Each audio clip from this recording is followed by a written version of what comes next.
Are we ready? Yes? Everyone? Good? All right, with that, I call the meeting to order. Welcome. Ms. Widener, roll call, please. Dr. Campley? Here. Mr. Fountain? Here. Mr. Keenan? Here. Mr. Liggett? Here. Mr. McKinney? Here. Dr. Sadler? Here. Mr. Saylor? Here. Dr. Weston? Here. Ms. White? Here. And with that, if we could stand for the Pledge of Allegiance and a moment of reflection. I pledge allegiance to the flag of the United States of America and to the republic for which it stands, one nation, under God, indivisible, with liberty and justice for all.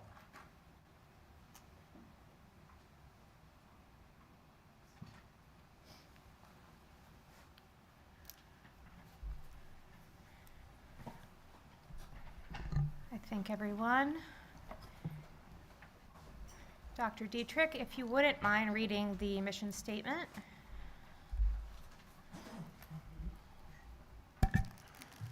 The mission of the Perkiomen Valley School District is to cultivate an inclusive community of learners empowered to grow intellectually, socially, and emotionally. Thank you so much.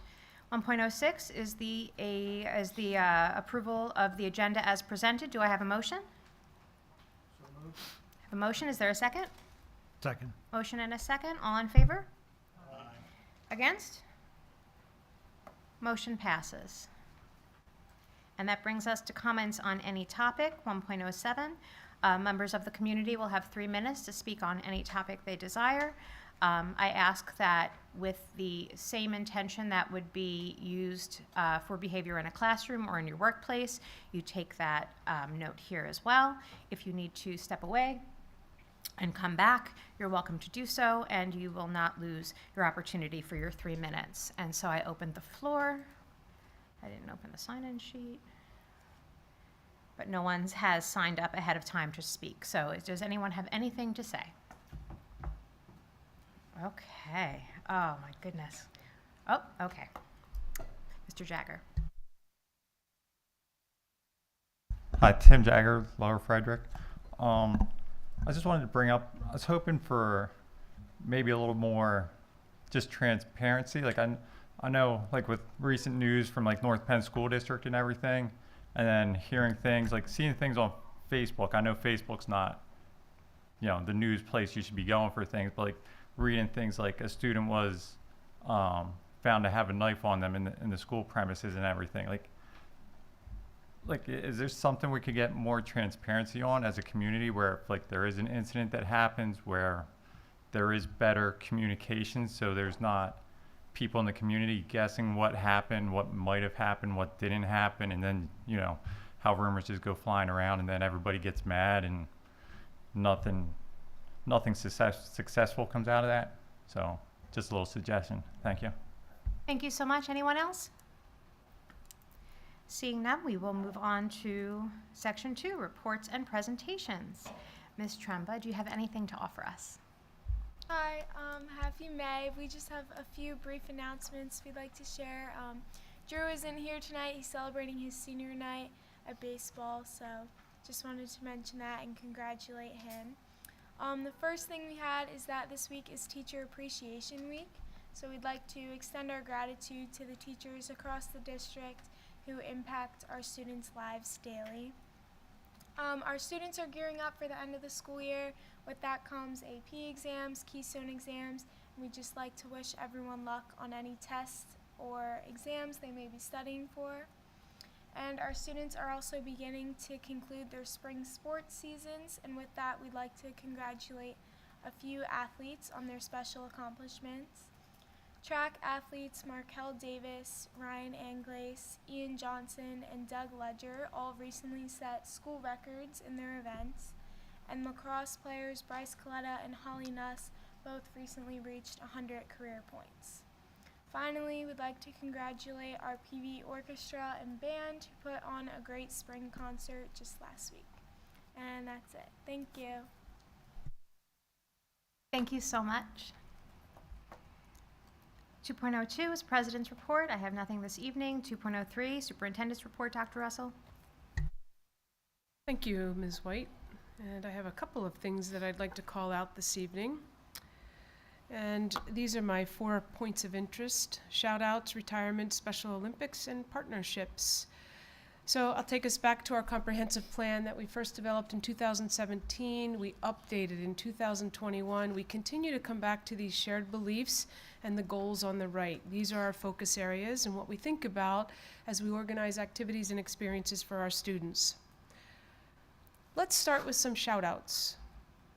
First, congratulations to Dr. Sadler. She is a member of our Board of School Directors.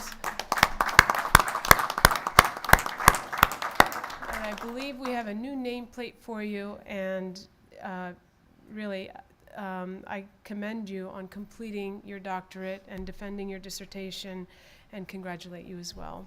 Yeah, so a nice shout-out. Congratulations. She did get her nameplate, right, Ms. Widener? Yep. Thank you, Ms. Widener. Yes, good. That's fun. So, Ms. Tremba mentioned it's Teacher Appreciation Week. I'll get to that in a second. Last week was National Principals Day, and I'd like to extend just thanks and appreciation to our principals. They do a lot of work in their leadership. They do a lot of work behind the scenes. There was a picture of Dr. Moss on the Collegeville Italian Bakery billboard, and then we had a picture of Mrs. Nasoy featured with some kindergarten students out of Skip Back. I would like to call out all of our principals. They are represented here in this org chart, and thank them for all that they do. Their work is not easy.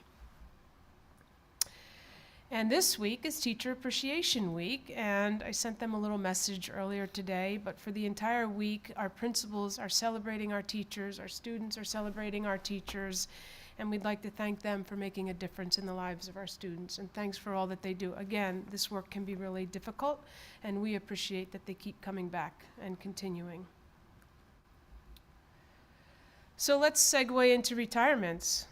Do I continue to work? Do I retire? We have a couple people that have chosen the arrow on the right, and we'll call out first Dr. Moss. Dr. Cindy Moss has been with the district since 2005, and she transitioned from school district in Lower Bucks County as a math teacher, and then shifted over here to Perkiomen Valley. She began her tenure as a house principal, and then assumed the lead principal role in 2009, and has been with us ever since in that role. And Dr. Moss decided this past month, actually, this year, to retire. This will be her last year in the district. She is on the agenda this month to be approved, her retirement to be approved. And again, it is not easy to lead a high school. It is really the beast of the district when it comes to building and leading buildings. And I really applaud Dr. Moss, and I thank her for her dedication and her commitment to the student, staff, and the parent community here at the high school, and wish her well in this next phase of life. And then we have Dr. Boyd, who seemed to follow her pretty quickly. And these are some adorable pictures that Dr. Boyd has with her family, and she has 2 really cute little granddaughters. And I've mentioned a few times to her, I'm hoping to have 1 or 2 of those in the near future, but there's just no movement on that.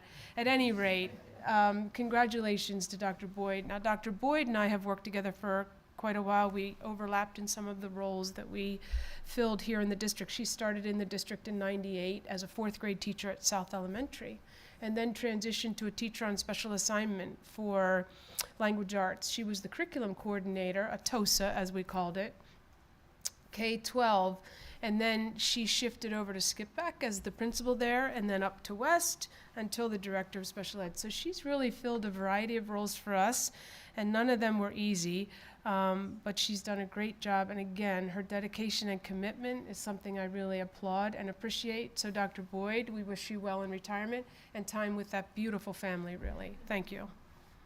This picture over here is adorable. And Kim is reading the book, Oh, the Places You'll Go. So, very apropos.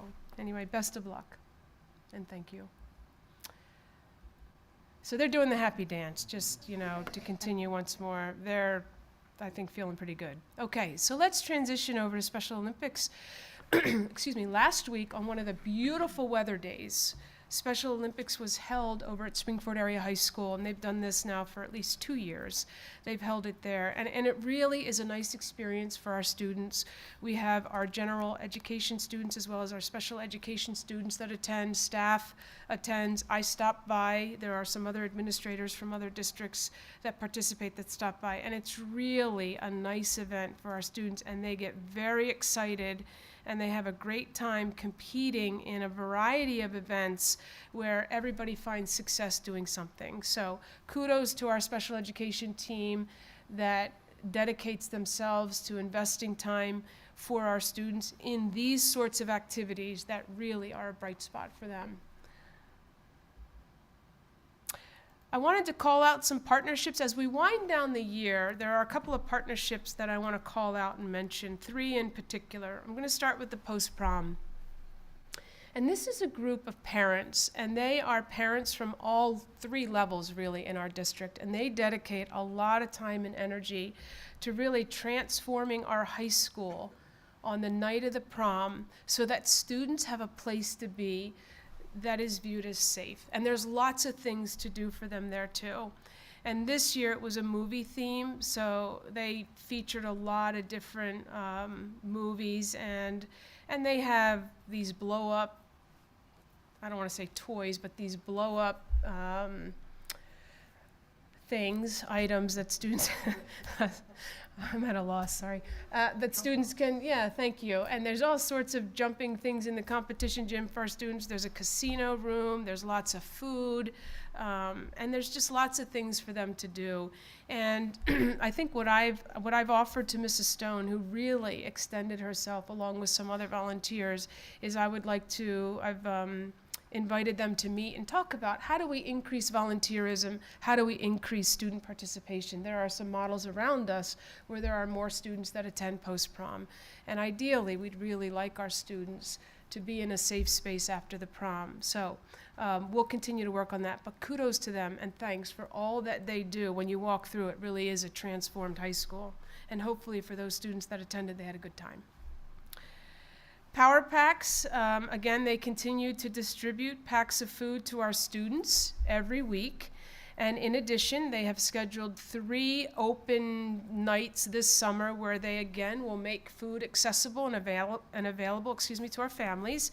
And as they continue to extend their thinking, the group is also talking about little free pantries. They're like little free libraries, if you've heard of those, where there's actually a structure outside that can be accessed by individuals in the public that need food. And they right now are talking about putting one of these, I think we have to talk about it at Safety and Operations, at Schwanksville, or in the area of Schwanksville, where there's a lot of walkers. So there would be people that could access. And I mean, there are some important considerations to make when one of these structures is established. It has to, as Mr. Fabrizio informed me, it has to face north or east. You can't have it facing the sun and be exposed to a lot of sunlight or heat, and it's non-perishable foods that would be a part of this in the case of the conversations we've had to date. But again, it's another step on the part of a group that's really working diligently to support families with food insecurity. So again, I really appreciate their partnership and all that they do for our families. They are supporting over 200 families each week in district at all levels. So very much appreciated. And the last partnership I want to recognize is Ursinus College. We have a very positive partnership with Ursinus, and it's very much appreciated for all that they do. They have, in the past years, provided us mentors for our middle school students. They have also provided our high school students with advanced coursework. We have collaborative conversations with a professor, an individual who teaches in the education department about teaching and learning. How are we preparing college students for this work? How do schools expect or hope that students are prepared? We've had some wonderful conversations with Dr. Spencer, and we've increased the number of student teachers in our schools.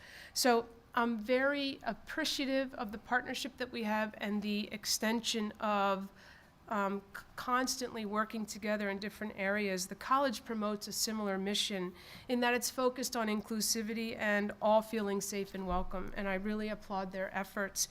and wish to extend, again, sincere thanks and appreciation for all that they do and their willingness to work with us as a school district along with those other two groups. So again, thanks for the time and dedication. And with that, it ends my report. Thank you, Dr. Russell. I want to just add one other thing to the Power Packs portion of the of your report. There actually will be 3 summer pantries that will be held at East in the cafeteria. Communication will go out district-wide, I would assume in the weekly reports, Yes. but the first one is actually June 13th at 4, well, I have 4 p.m. on mine for setup, but I think it takes place at 6, if I'm correct.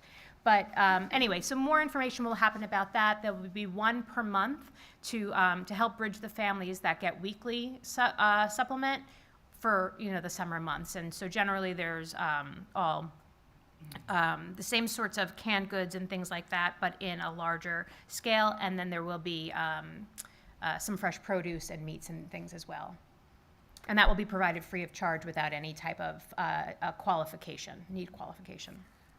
Thank you for expanding upon that, and I know that we will put that in our my newsletter this week. And Dr. Parr may have already done that, but we will make sure we include that. Thank you. Perfect, thank you. So we're moving on to the solicitor's report. Mr. Subers? No report. Nothing. And then board and district committee reports 2.05. Does anyone have anything specific? I'm just going to mention that we had our first, I'm going to get the name of the committee wrong because we just started what's the name of the committee we just had?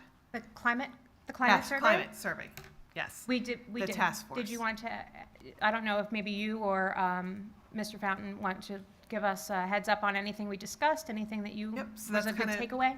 I just wanted to mention that we had our first 2 meetings with the task force, and I was very pleasantly, not pleasantly surprised, but it was a pleasant meeting. I thought everyone really worked well together.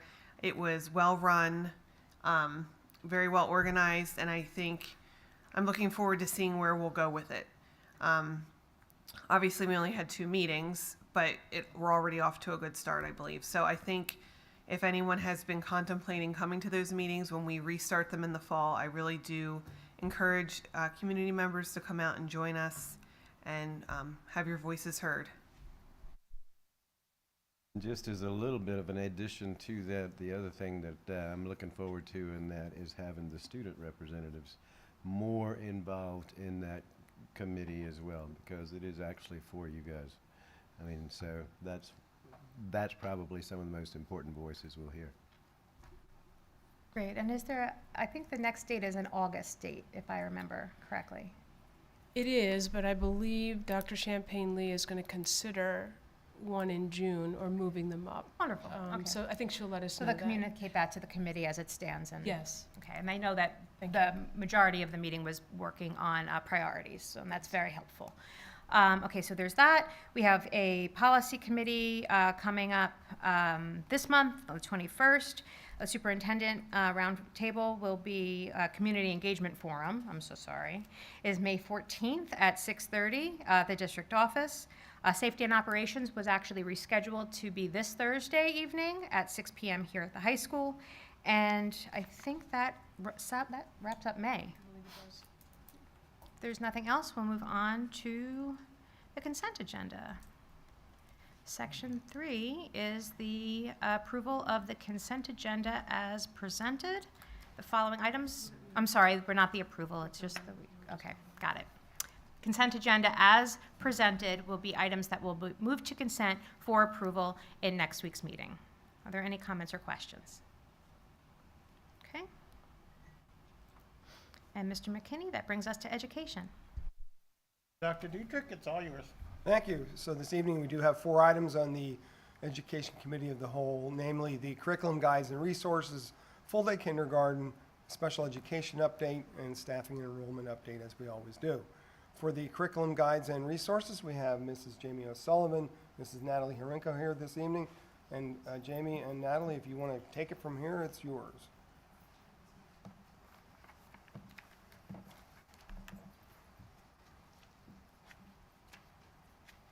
Okay, good evening, everyone. We are happy to present to you tonight some curriculum guides and resources for your approval. As we do every spring, we work diligently with teams of teachers all year to update and revise current curriculum guides. We operate under a 6-year curriculum process, and so we are presenting several guides to you tonight for your approval.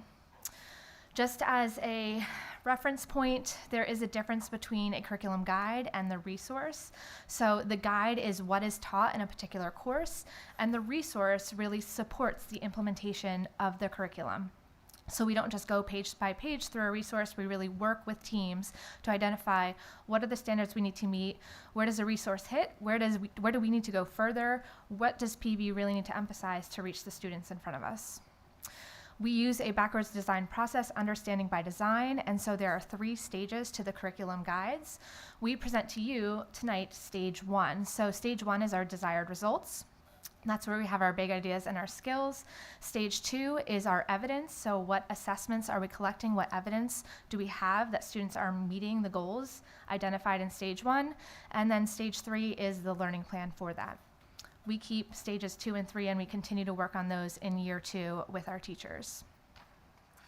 Within stage 1, you will see the standards. So what are the state standards we are trying to meet?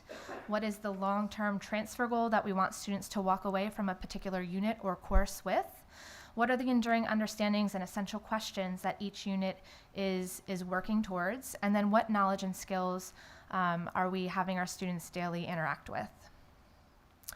So tonight we have for you some AP courses with social studies, art, and Spanish, and then on the STEM side, chemistry and physics. So I'm going to turn it over to Ms. Renko to talk a little bit about humanities. We'll also be, Kim Boyd, Dr. Boyd will also be sharing about special education resource that is not up there. Okay, the AP social studies course guides that have been submitted are really based on the College Board. We're beholden to their curriculum and their guidelines. So our documents are based on College Board. The resources that have been requested for approval are also recommended by College Board and in alignment with their curriculum. The resources requested are based on the projections for enrollment into these courses for next year. Art K through 12, including these specific high school courses, was revised this year. So we're submitting the curriculum guides for art. The only resource that's being requested is the Art of Education University, which is a visual arts curriculum for elementary. And it includes lesson plans and gives the teacher like ease of differentiating lessons, as well as providing on-demand professional learning for the teachers. Spanish courses 1 through 5 were also revised and really hit on reading, writing, listening, and speaking, as well as diving into cultural studies and grammar as the students learn Spanish. The resource requested is K. Chevre, and it's a really great online immersive experience that provides receptive and expressive language experiences for students in Spanish, as well as the typical hardback book for students to access.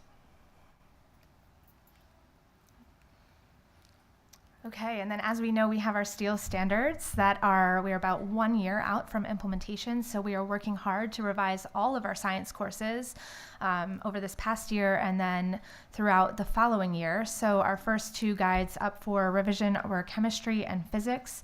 As you know, the STEELS standards stands for the Science, Technology, and Engineering and Environmental Literacy and Sustainability Standards.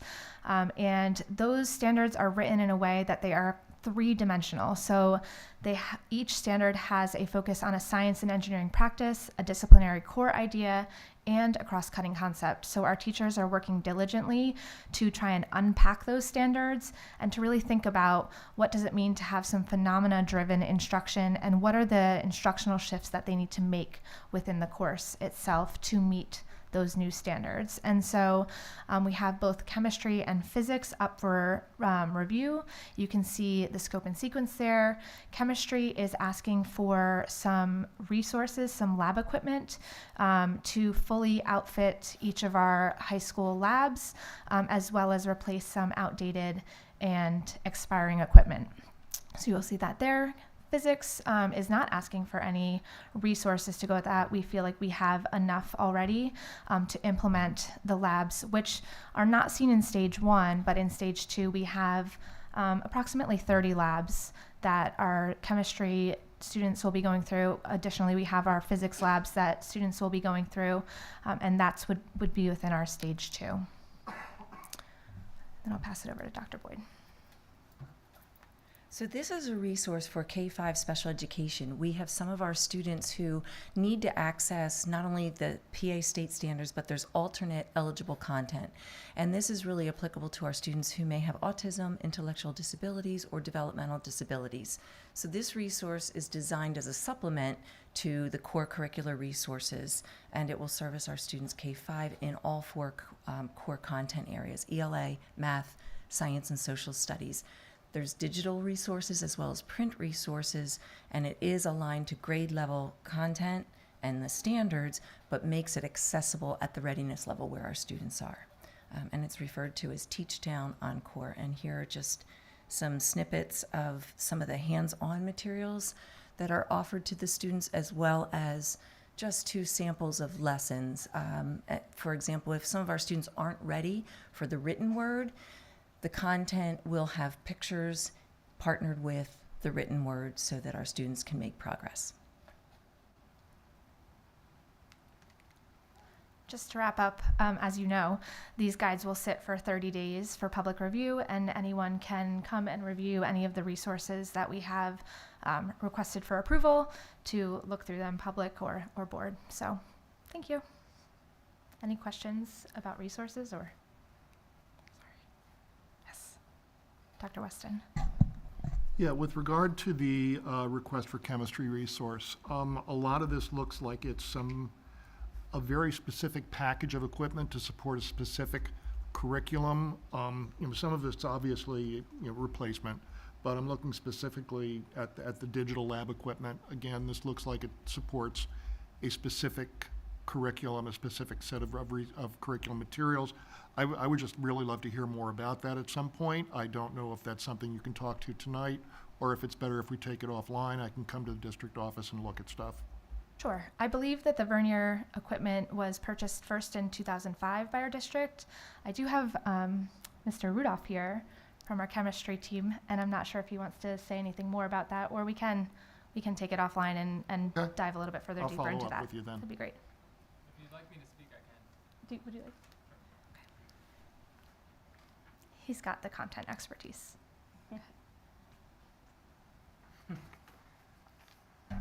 Hi, thank you for having me. I'm Mr. Aaron Rudolph. I teach AP Chemistry here and also Chemistry. I've been here for 27 years. In response to your question about the vernier equipment being for a specific curriculum, I can say that it is necessary for our AP Chemistry curriculum. It's prescribed by the College Board. Sorry, I'm a little bit nervous.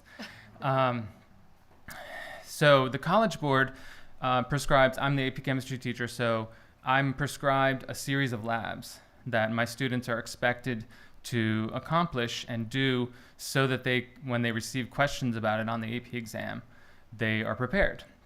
And a good number of those labs require digital probeware and interfaces. A couple of examples I can throw out. A big one would be being able to follow accurately the pH of a solution throughout the course of a laboratory experiment, which requires accurate equipment over time, and that requires the interfaces. Another one would be, there's a couple of labs involving Beer's Law, which involves measuring the concentration of a solution by examining how much color it has. And while we can eyeball differences in color, the instrumentation is necessary to accurately measure that and give them the tools that they need to accomplish what they need to do. So yes, it is prescribed by the College Board. It is also something that we use weekly in our first year chem classes as well. When we do science, we ask our students to really get into it, and to really do chemistry and science, you have to measure things. You have to measure masses, you have to measure temperatures and pHs and conductivities, and you have to work with your materials. And so those are tools that we use pretty much constantly to do the science that we do. So I hope that helps. Do you have any further questions? No, I really appreciate the review there. One of my questions that I sent before was, would these cover both AP chemistry and general chemistry? I'm glad to hear that they do. They would, yes. The spectrophotometers and the colorimeters, I remember when I was in high school, the Beers law was by eyeball. So, yeah, I'm glad we've we've come a long way since those days yes. than when I was growing up too. So, and I understand that like science equipment there's a cost to it. It is pricey, but it is, in our view as the chemistry department, completely necessary, and according to the College Board, necessary for our students to have the tools to do the science that they need to do, and we want them to do. Okay. What's the lifetime on some of these things? pH meters can be kind of fragile. They can be kind of fragile. We've gone through probably more pH meters than the other meters. I'll be honest with you. I have a little stash of broken ones that are just kind of sitting there. The digital interfaces last a while. When we first started, forgive me if I'm talking too long. When we first started in 2005, we moved into our new building over here, and we got Vernier Lab Pros designed to interface with our computers that we had. They've evolved into these Lab Quests, which are handheld and portable, and we can move them around and do all kinds of things. And they last quite a long time. But again, the software, every 8-10 years, the software goes out of date, and they just need to be updated. And there's a few that pass away after years of hard living. But yeah. So and the probeware we've tried to keep up with and replenish when necessary. But with the new steel standards and the emphasis on doing science, we felt like it's a good time to let's refresh everything. Let's get all of our stations and all of our labs updated, so every student and every station, and we don't have to share equipment between rooms. We want all of our chemistry department lab stations to be fully occupied. Thank you very much.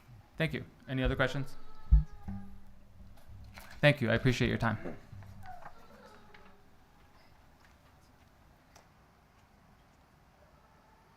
All right. Love talking chemistry. Takes me back. I taught chemistry when I was a classroom teacher. So, all right, here we are. We're going to talk about some full-day kindergarten. I'm going to advance the slide there. As you'll recall, at the last meeting, I did update the school board that we had done a site visitation to the North Penn School District since they had recently adopted full-day kindergarten.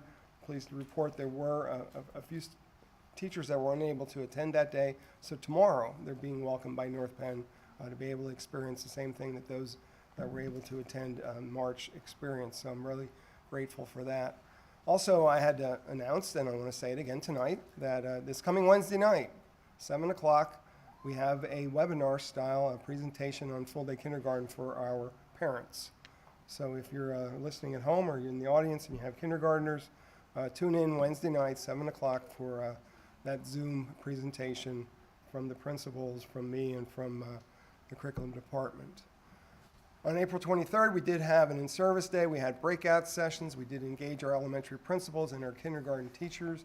There were 4 groups. The first was the Exploration Stations and Structured Play-Based Learning Group. They researched activities, materials, and they developed lesson plans. The second group was on the schedule and titrated progression, and namely that beginning of the year, you need more time to teach routines, so the time spent on morning meeting and pack up at the end of the day is certainly greater in September than in November.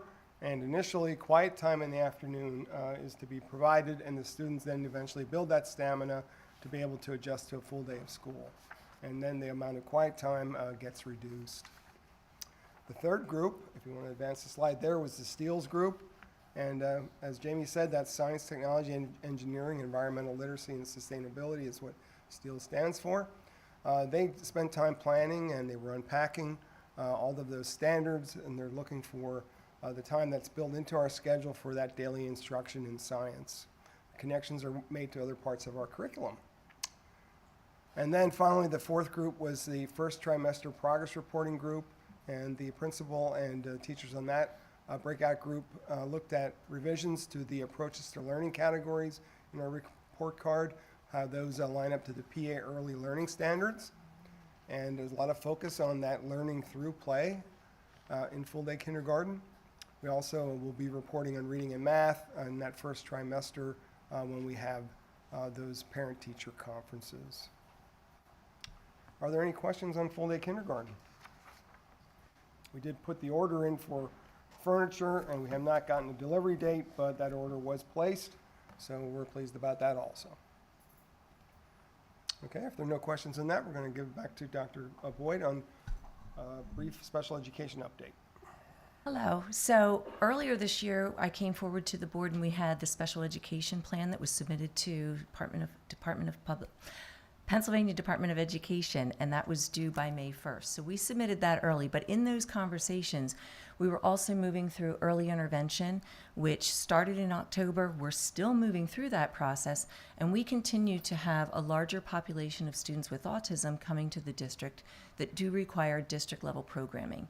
So as we looked at that and we talked with our families, that population is growing, enough so that we are looking at next year and have planned for a K-5 AS program at both South Elementary and Skipback Elementary. We talked about this earlier, but now we're coming back and we see that the numbers really do support this. What we're looking at is students whose home school would be Skipback or Schwanksville will attend the autistic support program at Skipback, and students whose home school would be Evergreen or South would attend the programming at South Elementary. So it reduces transitions for our students. We've also engaged with our families because where it exists right now is Skipback houses the K2 program, and then students typically shift to South for grades 3 to 5. So any students that would potentially be shifting from second grade to third grade, we've had conversations with those families. And some students who maybe their homeschool really would be Skipback, but might be a fifth grader next year at South, we've had those conversations as well. So some students will remain in the schools that they're currently in because of just that programming and how it plays out, but we have engaged with families. So any students moving have had conversations. And really, this is coming out around aligning more closely to the homeschool placement for our students. And we haven't had any other feedback from our families except that they're very appreciative of this shift. And I don't know if the board has any questions for me this evening about this. We have a member of the community, Kim. Hi, Mrs. Mayor. So is it K through 5 all in one class? It's not split out? No, we will actually have 3 classrooms at each building, and right now I don't have the exact breakout in front of me, but for next year we will not have students grades K1, 2, 3, 4, 5 in each building. So as that evolves, but we do have students coming in as kindergartners that will be in both buildings. And then I believe we have some students that are first or second graders that will shift over to South as well. Any other questions from the audience or the board? Thank you. Thank you. And then the final part of the Education Committee of the Whole report is our staffing and enrollment report. Dr. Russell, if you want to take this one. Thank you, Dr. Dietrich. Thank you. So we've been keeping you abreast of how our enrollments are trending and where we are. And at this point in time, we really want to confirm the staffing requests on the part of the school district to support our classrooms. And if you look at this chart, you can see that the elementary level will end up with 1 fewer staffing positions based on the numbers as of today. The middle school can still do without 2 teachers, and the high school status quo. Although their enrollment is trending downward next year, it may look different for them. So what we try to do when we need fewer teachers at a particular level because enrollment is trending downward is when individuals retire, we try to fill them with staff that currently exist and can be shifted. So for example, we lost a math teacher here at the high school to retirement this year, Mr. Tim Walsh. He's been with the district a very long time. He's beloved. We will backfill his position with a middle school math teacher because we need 2 fewer teachers at the middle level. And so in the end, what you see on this chart is really where we've landed. We need 1 fewer teachers, if you will, at the elementary, 2 fewer at the middle level. And what I have proposed to the board is that one of the positions be held through the summer. We have, in the past several summers, needed to come to the board in August because the elementary enrollments went up to the point where they pushed on the class size guidelines or exceeded them. And the board has afforded us that position. I'm asking that we hold this one position in the event that happens again, especially with full-day kindergarten. The second one of the positions that's left over will be attritioned, and we have offered to give that back to the board this year to help balance the budget. There is a position also of the 3 that I am recommending be an early learning coach. You can see that up here, so that we have support for our youngest learners. So that's a teaching position that currently exists. We will reallocate into a different role with a different set of responsibilities due to full-day kindergarten. It's not an add to the budget. That position exists, and it will just shift to be someone else internally. So, an early learning coach, a position given back to the board, and one that we hold on to through the summer is the suggestion right now on the part of administration. Happy to take questions or wonderings.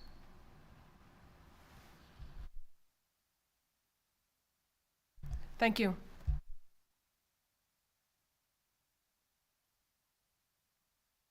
That would conclude the Education Committee of the Whole report. Thank you, Dr. Dietrich. Moving on to 4.02, motion to approve the purchase of curriculum resources listed. Any conversation, discussion, questions?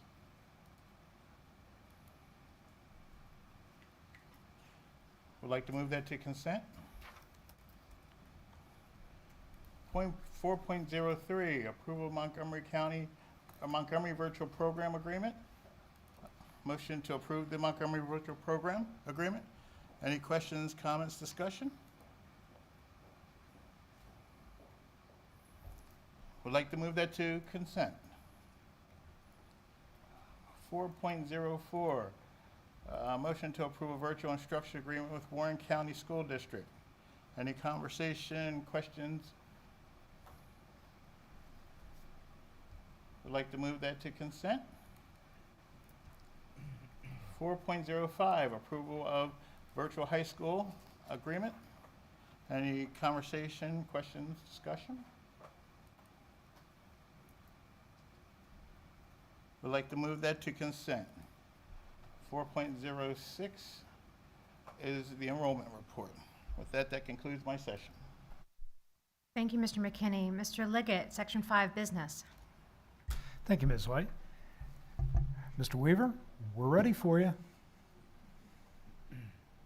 Don't disappoint.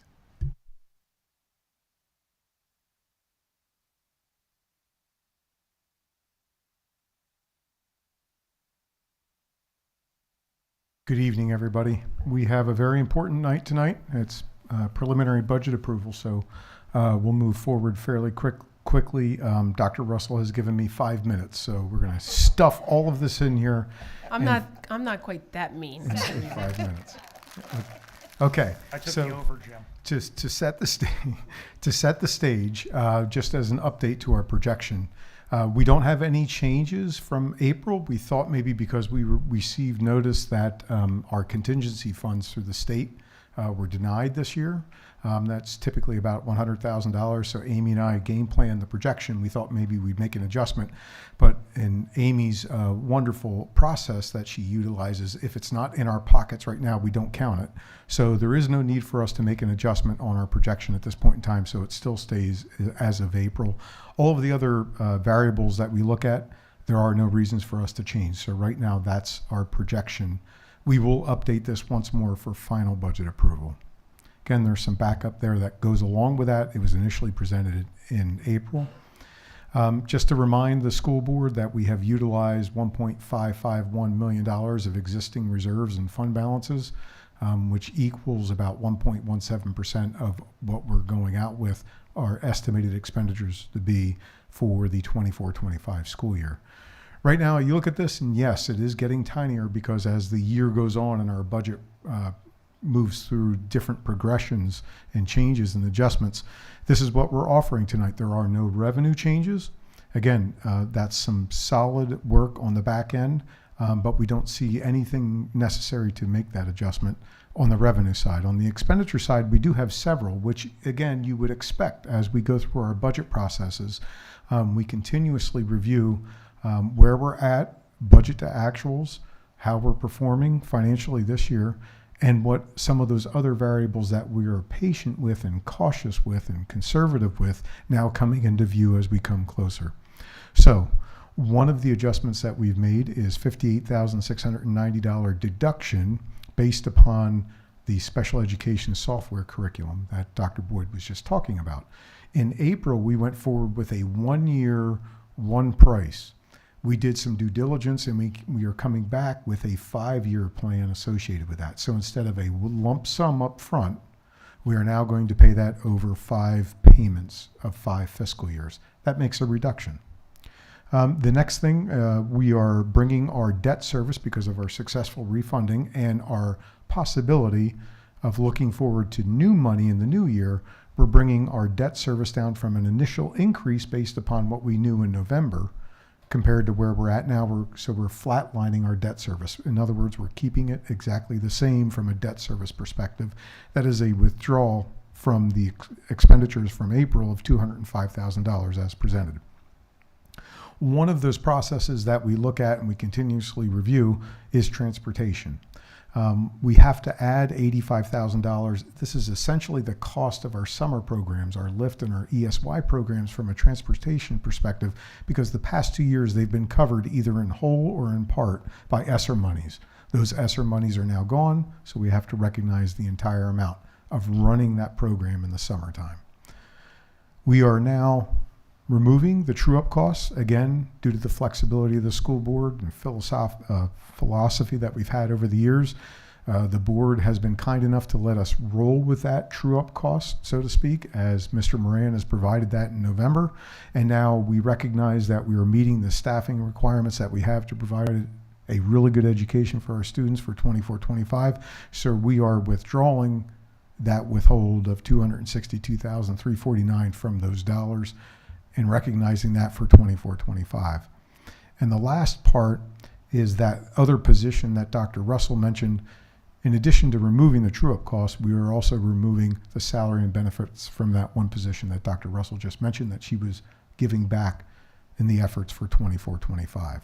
When you take those items into consideration, that brings our total expenditures to $132,756,549.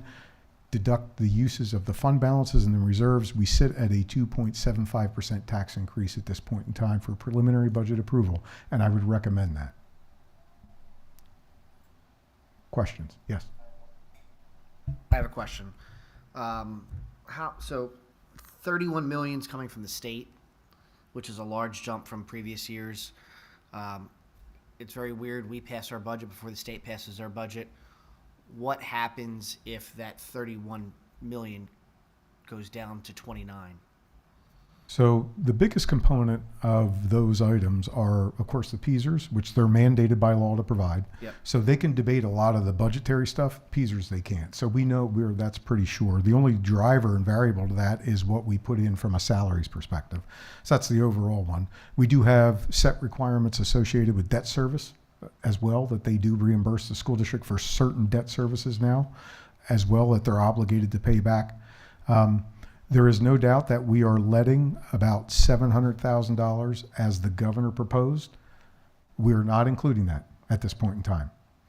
It would be great if we knew and could be sure for that. And you bring up a very good point, Mr. Saylor, that we have to take care of our business.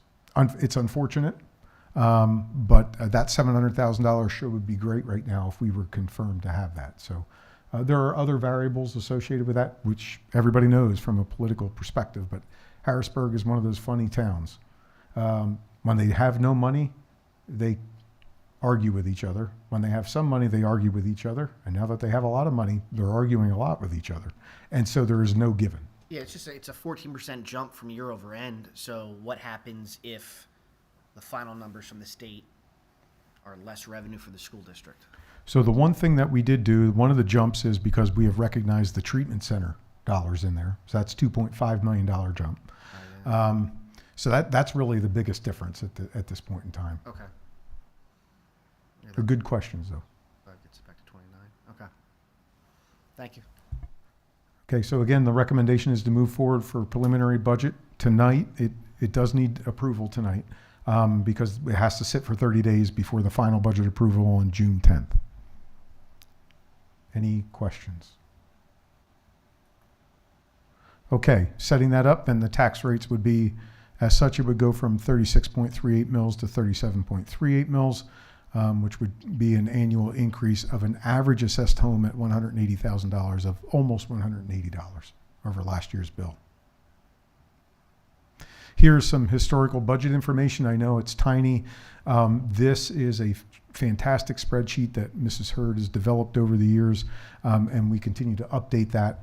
You can see what we're tracking, how we're tracking this. This actual spreadsheet goes back to 2004, but it was really developed to help explain a story for where we're at from a financial perspective. So if you look in the column, the tax increase, last year's tax increase was 2.63. That's right smack dab in the middle of that spreadsheet, and 2.75 preliminary budget for tonight as recommended. Again, any questions or comments from the school board? Any questions or comments from the community? Okay, thank you. And again, that is for tonight's approval. All right, moving forward, Dr. Russell received a letter from our STA contact, Paul Fichtner, who has been our contact for many years at this point in time. The letter essentially set out some ideas associated with some potential increases in prices to address market conditions. We do have a contract. We are in the middle of a 7-year contract. That contract expires June 30th, 2028. They're requesting that we look internally and possibly reconsider opening the contract and looking at getting some additional funds to help with their market issues associated with hiring of personnel. I will tell you that right now, the non-starter for the school district is that there is no adjustment for next year. Our budget was well in line, and I was very honest and open when I did meet and talk to Paul, and hopefully he understands that in his letter. So we do have some time to think about this and to generate some options. We have talked about just saying, sorry, we have a contract. That's the way it is. We've talked about perhaps opening up at different levels, in various levels, to address their concerns. We've also talked about maybe this is an opportunity for us to open it up and maybe get some additional considerations, something like a propane bus or something like an electric bus, something that we can entertain in some sort of a negotiated review of this current contract. We also talked about setting goals. Perhaps we want to go back to them and say, okay, we'll give you a little bit of this if you now structure your bus runs differently. Perhaps we set a goal for them that they have to condense 10 bus runs. These are the things that we're thinking of, not looking at this as a total negative, but looking at this as maybe perhaps an opportunity for us to maybe get something additionally more in the contract that we currently don't have. I will tell you that Mr. Subers and staff, when we initiated this contract, it is very school district friendly. So at this point in time, from a public perspective, I think that we sit in a very favorable position to address this. Mr. Saylor. What changed from their presentation last year where everything's fine, we're working on fixing the problems? The district put together a plan, a module looking at their bus routes to help with efficiency. What changed now that all of a sudden they're coming to the school district and saying, we're losing money on our standard 72 run? So what really changed was the market conditions that they are currently in from an RFP perspective. They have noticed that in 2 local school districts, the RFPs that were returned are far more in excess of what our current daily bus routes are. So they are seeing RFP results for similar buses north of $400, $425, almost $500 per bus run. Again, is that our concern? I'm not so sure. We have a 7-year contract. However, from an ongoing concern perspective, we talk about that from a business perspective, perhaps it's something maybe we should look at. That's all.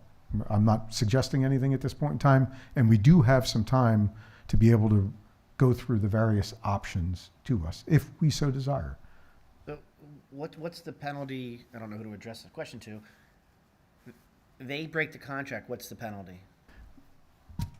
Ultimately, we can secure substitute services and then sue them for the cost of those services.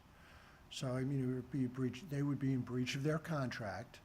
They're obligated to provide the service. If they don't, we have the ability to secure that service from another provider. Yeah.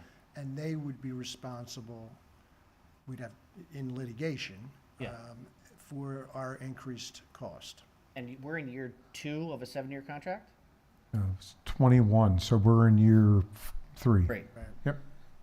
So my concern they were just here saying everything was great.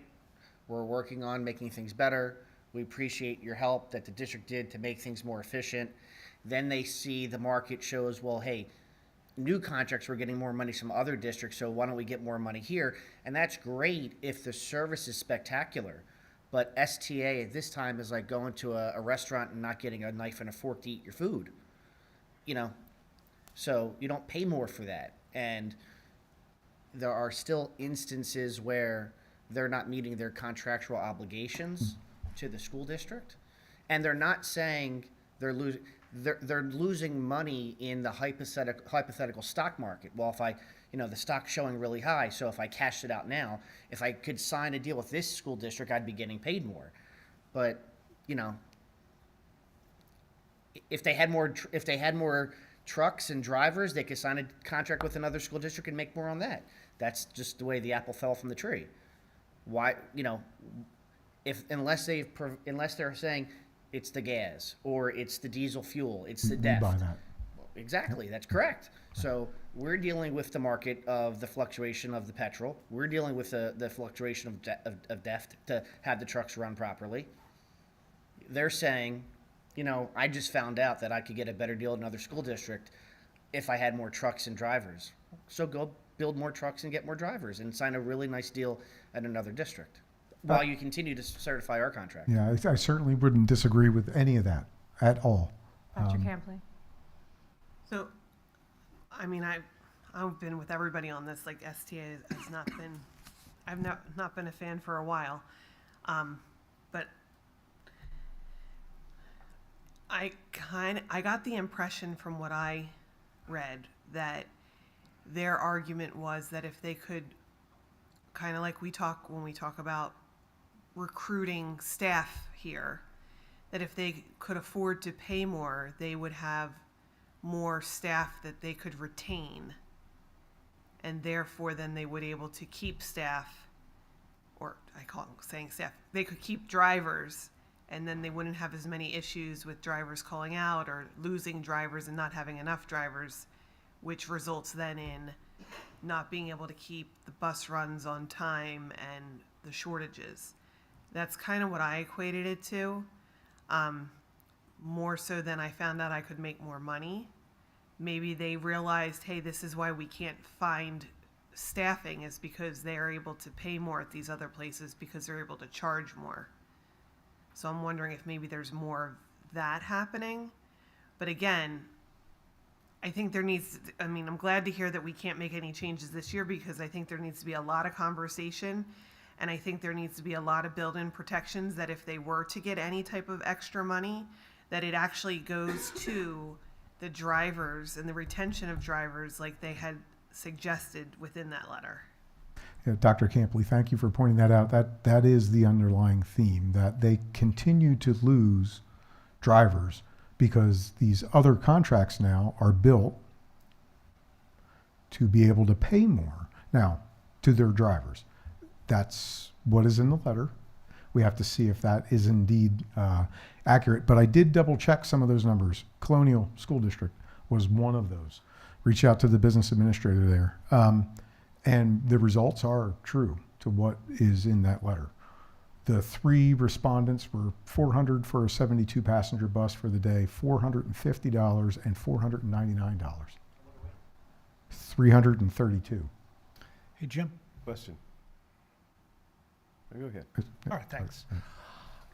We're talking about STA as if STA is only this local branch that's right here next to our district. They're a national company, correct? How many districts? I know you don't work for them. How many districts do they serve across the country? I don't know that. There are many. Exactly. They entered into this national company, not just the people down the street from us, entered into a contract for 7 years with this district to provide a service. We shouldn't act as if their only financial means of getting money is this district. They made a business decision to give us this contract at this amount. We've been banking on that. We've been budgeting on that. They're listed on NASDAQ. If I looked real quick here, in 2024, they were recognized as the only student transportation contractor on the Forbes list for Best Employers 2024. It's more than just what's here. I would think that their company needs to back themselves and back their contracts.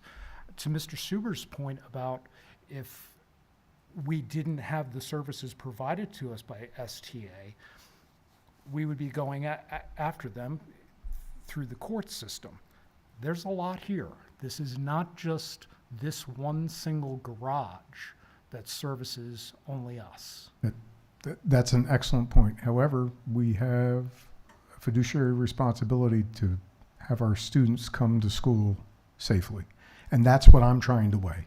I get the business end of things, trust me. My first one was no. And I pressed my button and I said no again. And then I realized, well, if I say no, what happens now?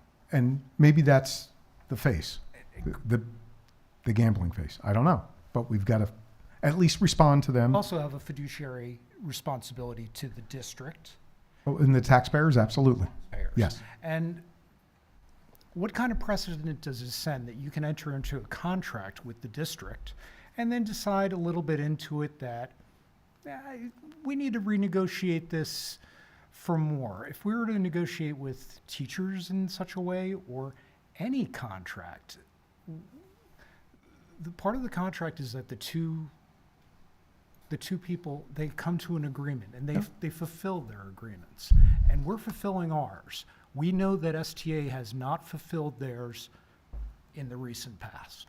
I appreciate you pointing out that they're national, because I'll be honest, I'm used to it being back when it was owned by my cousin and he sold it to this organization. So in my mind, I'm still thinking back when it was just Jim Sachs and it was, family that ran it. And not that they had more than just PV, because back then it was just PV. So I appreciate that viewpoint. 30 districts in Pennsylvania, and although Colonial could be 450, looking at the list of the 30 in Pennsylvania, I would imagine we're in the middle, right? So again, the question comes down to they're saying within a 10-mile radius, they might be able to get $65 more an hour per truck, but go out to some Western Pennsylvania schools. Are they getting that number? No, it's all driven by the local economy. But the local economy is the Commonwealth of Pennsylvania. Do they pay someone in Perkiomen Valley a higher hourly rate than they would do in Allentown? Because the Allentown school district is probably not paying $4.50 as Colonial, right? So the question really comes down to, we want to make sure that our students have transportation. We also want to make sure they are, fulfilling their contractual obligation. Until they fulfill, my question would be, once you start to fulfill your contractual obligation, then we can discuss incentives to your contract. Mr. Fountain, did you have something to add?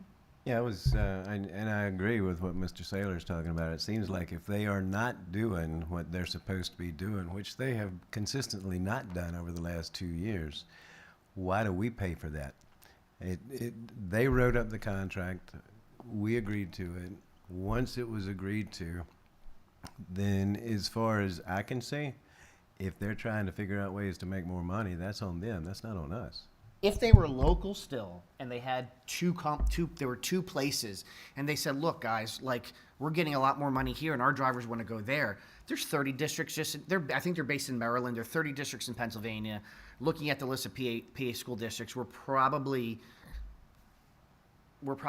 I would assume, 8th to 12th in the pay rate. We're definitely not 30, and we're definitely not 1. But, Well, think of it this way. How many school districts would enter into a contract with STA knowing that they're going to come back to them in a few years to up your charges? I mean, this really is... And I'm sure the contract, I haven't read it since they came last year when I read, but there's kickers every year it goes up. And the biggest kicker we own, which is if the cost of fuel is X today and Y tomorrow, we cover all that because we're the one paying for it.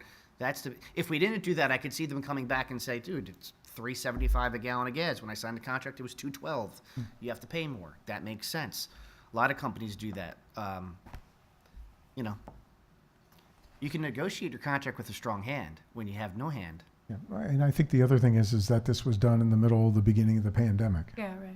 2021. And to be honest with you, I mean, well, no. No, if we were doing the right thing. It was on the tail end of... Correct, but they came here last year, and if they would have said to the board last year, we need to renegotiate because the contract's preventing us from being successful. But to be fair, when they came last year, it wasn't to discuss the terms of their contract. It was to address the lack of performance. Right. So that was a PR visit for lack of performance. My response when this was initially sent to us as a board is in line with Mr. Saylor and Mr. Liggett. Mr. Weaver is really just delivering the message here. Like, he doesn't have a choice but to deliver their message. I appreciate that.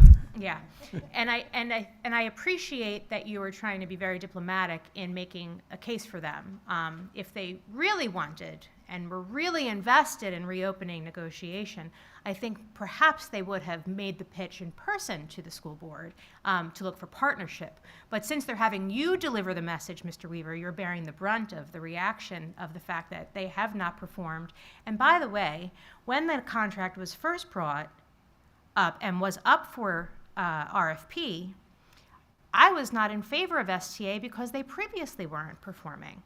And so there just wasn't really a deep pool to choose from in terms of busing providers, right? We talked last year, but they didn't come here to say everything's coming great. They came to say we'll fix things, and I will say maybe marginally maybe some things have been fixed with the improvements of routes and things, but that was really at the, I don't want to say strong arm, the heavy insistence of the school district and oversight from school district staff, not STA fixing the problem. Perfect fixed it. Correct. And so I kind of feel like maybe a go pound sand, but if you would want to put a performance-based incentive, if they can show us, this year obviously, like you said, as a non-starter, if they can show the school district that they can exceed the expectation of the terms of their contract, well then let's talk about it next year. But you don't come to your boss and ask for a raise after you haven't been performing in the role that you're hired to do. I would assume that you wouldn't do that to us, Mr. Weaver. Right. So Very clear. that's sort of my position. I think any common sense has that position too. Are you trying to say don't shoot the messenger? Well, it's Mr. Weaver had the budget thing. Like he's really, he's just. I'm shooting the I messenger. think STA should have been here to talk about what they wanted. If they really cared about us giving them serious was smart enough. consideration, they could have shown up we would have been welcome to have them. I'm sure we would have welcomed them here. They were smart enough to know, though, that they were asking And- for something that they probably.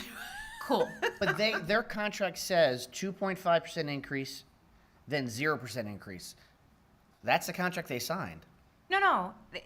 It was made purposefully, correct? Nobody And then- threatened them and said, how about 1 year we give you 2.5, then 1 year we give you next, and they were like, oh no. We're No, not the that's- well to come back to. I think Mr. Liggett made a very good point there. Are you ready to move on? Does I anybody am. have anything else about STA? I think Dr. Russell and I have enough to write back now. Okay. Do we need a pound sand motion? I told him that before we brought it public, but I felt like I needed to say it again in the public, so. You Appreciate need a board member on a call. Oh, God. Okay. Unity, it's a Mr. beautiful Weaver, thing. are you ready to move on? Yes, I Okay. am. Thank you. Okay, any other discussion? Okay, thank you. Okay, capital projects update. Now, we're going to hit this with Mr. Fabrizio real quick. He's got some exciting things to share. Now, Joe, everybody's hot already. So you go disappointing us, and that's it for you. More than just the messenger in this case. Because this is all you. It's all me. Concession stand, our target is to have it completed before graduation on June 7th. You can see Brian Jabs there applying primer. Today we spray foam the bathrooms and the actual concession stand. Roll-up doors on the windows and steel are going in Friday, the soffit on Thursday. The guys are putting up tile backer now, so electric's done. We passed all our inspections, so we're in really good shape. I scheduled the floor. The countertops are ordered. The fridges are ordered. I have the cabinets on hand, so I'm ready to roll. It's coming along nicely. So that's it on that one. Next slide. Any comments? Questions? Joe, Yeah. why don't you bring us up to speed on some other things that might not be in there as well? Sure. So the Evergreen cafetorium floor is scheduled. That's going to take place the week after graduation. We also have the high school comp gym floor scheduled for July to knock that out. We're scheduling the directional boring for the same time Aqua is going to dig up our high school drive so we don't hit their pipe. So we're going to shoot that in when the trench is open. That'll make it a lot easier to get infrastructure to the lower turf field and the field house. We have a bunch of stuff coming up in the safety and ops meeting, your ticket booths we're going to be discussing, and a bunch of other things. So the new gate, it has been installed. It's a slide gate. I can move it with one finger. It's a pretty nice gate, so we're waiting on the operator on that. And then the pedestrian, the runner's gate, to get cut over as well. So we're making progress. Thank you. You're Any on a questions? roll. Okay. Any- And while I'm up here, so we have the, you can have a seat, Mr. Weaver. Just give me the blank check, Jim. So the district admin building, I met with a bunch of contractors. Our plan is to put some new flooring down, a combination of the vinyl planking and carpet. So the yellow is the offices, they will be carpet, and all the black areas, they will be the vinyl planking. I also met with several different painters. Go to the next slide. So the flooring is Co-Stars. It's Franklin Flooring, who we've had a long-standing relationship with, and the plan is to get that done over the summer.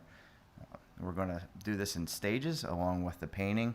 It's Sutter Pro Painters came in with the lowest figure here, Co-Stars. So we're going to have to develop a plan to do this in sections, probably 3 different phases. Between the flooring, the painting, we're going to do new ceiling tiles and Pico has an awesome rebate program going on now. We're going to replace all the lights in district office with LED drop-in panels, no cost. So we'll get that wrapped up in this summer. Any questions? What's going on with the back? So you go into the school district, you go past Mr. Weaver's office, Dr. Amy Hurd's office in that back area. What's going on with that area? In my office? Yeah. Oh, yeah. Oh, yeah. Are you talking inside or outside? Inside. Is it still staying like a warehouse style? Oh, in the warehouse. So that's phase 2. Okay. You're So these ahead. components are just the refresh of the carpet and the flooring and the paint. Yes. And then the light fixtures, et cetera. And then the interiors refresh. I think that we're going to talk about that this week, I'm hoping. Yeah. That was the plan, right? Correct. I think that's on the agenda for safety and ops, but we would like to talk about that and some ideas that we have. And then eventually we will bring forward some ideas for furniture too. Some of the individuals at district office have the same furniture that they have had for 25 years. It's Boeing. Yeah.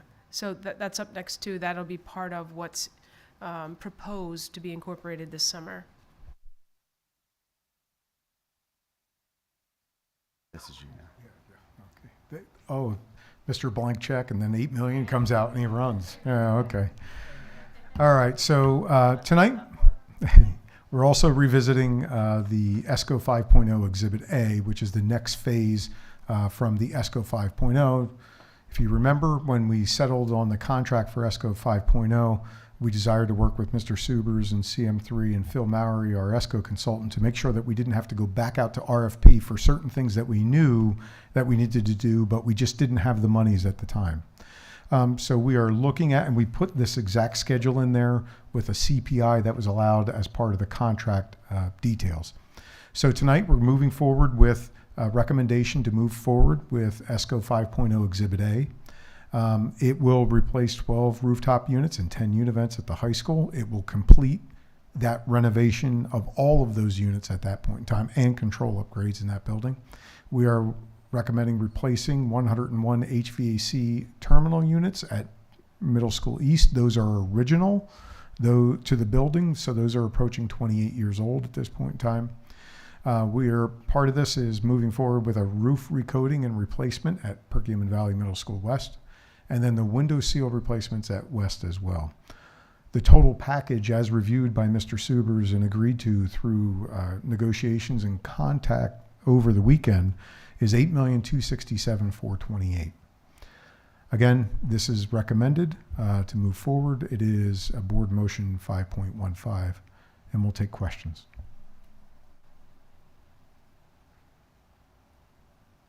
Okay, we do have Mr. Hanson, Mr. Mowery, and Mark is here as well, Mr. Fennell, if we have any questions. So if you think of anything, just let us know. Okay, thank you. Any questions from the community? Okay, great. This is literally our 6th ESCO project since about 2010, and it has really served the school district very well. Okay, vape sensors. Mr. Ganesh. Where does he hide? Oh, there he is.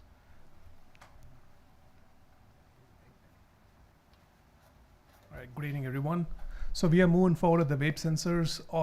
26 of them, entire high school, all the bathrooms in the high schools will get them. And we're also getting 2 at the middle school east and 2 at the middle school west to try them out. Our plan is to have them installed this summer. The total cost is about $66,000. It's all co-stars. Any questions? Yes. Mr. Ganesh. Oh, sorry. Thank you. You said the middle schools. Right. And according to the information in here, you'd have 2 at each of the middle schools, correct? To pilot it.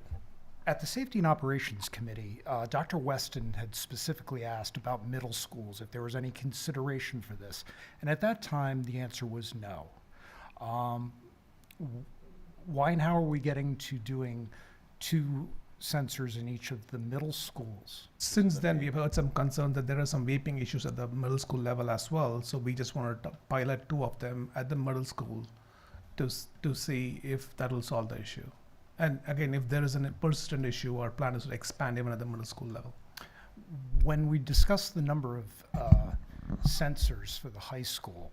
Originally, it was going to be 20, and that was basically said that it was going to be a test program. And we looked at the numbers and said, well, why aren't we just doing the entire school at that Right. point? We're initiating now another test program, though, in the middle schools. So when we brought this back when we discussed the safety and ops, we initially thought about 20 as a pilot at the high school, and high school only had about 22 bathrooms. So why not do the entire high school? So we decided to do the entire high school. And in having further conversations, there were vape habit at the middle school level as well. So we want to try installing these at some of the most frequently visited bathrooms at the middle school. And hence, if that, yes, you're right, it is going to be a pilot at the middle school. What are we piloting, though? We know, we've already kind of decided that the technology works, correct? Right. If we Meaning were just two. What do you mean? When they mean pilot, they're not doing every No, bathroom. They're just putting in. I understand, and that's my issue, is if we're going to put in 2 sensors, part of the argument about the number of sensors that we're putting in the high school is that they would be known where they were, and they would be avoided. So I would like to know, how many bathrooms would there be in the middle schools total? Because Wait, say that one more time. how many bathrooms are there in the middle school? No. Your first part was if you only did a few, people would know where they are. But And now they we're could doing the avoid whole them. entire high school. We're doing all 22. Correct. So he's saying that And the I'm same would saying apply. follow that logic to the middle schools. So there is one more aspect to this. It's the staff, the training, the people who are going to respond to these incidents. So that's something that we want to kind of try it out as well. So this would give us an opportunity to kind of try it out, to make sure this is something that the middle school can handle, middle school administration can handle, and then further expand this project. Well, hold on one second, because I think that's apples and oranges. So, Mr. Liggett and I are going to have a conversation, because that has nothing to do with our, not to be respectful, that has nothing to do with anyone else's concern. That's it's in the business world, that would be like, that's a you problem. Are you suggesting, I think you're suggesting we need to do every bathroom in the East and West, and the training is you're going to have to figure it out because we have the problem, or no? No, actually, I would suggest the opposite there. We determined at the previous Safety and Operations Committee, or it was at least told to us, that this wasn't an issue at the middle school. Who said that?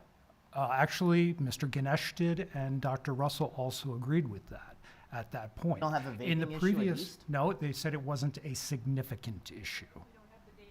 Right. We don't have the data indicating that the middle schools are fighting the vaping like they may be at the high school. What We does don't have that the mean? data. That means we don't have the reports of vaping or students getting caught vaping. We don't have students in the middle school getting detentions or consequences for vaping? Not to the degree it's happening at the high school, no. So I just want to dig into that. What does that mean? So the high school could be extraordinarily bad.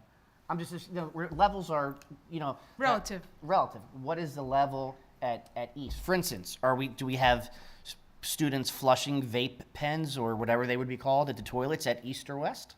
So, to speak to that, I did receive a letter from the township solicitor advising that we have to develop a plan and put into place something to stop the flushing of vapes, because it's destroying their equipment that monitors sewer flow. If we don't put these measures into place, we're going to start, we're going to get fined. No. Perkiomen Township or? Yes, the Okay. Township Sewer Authority.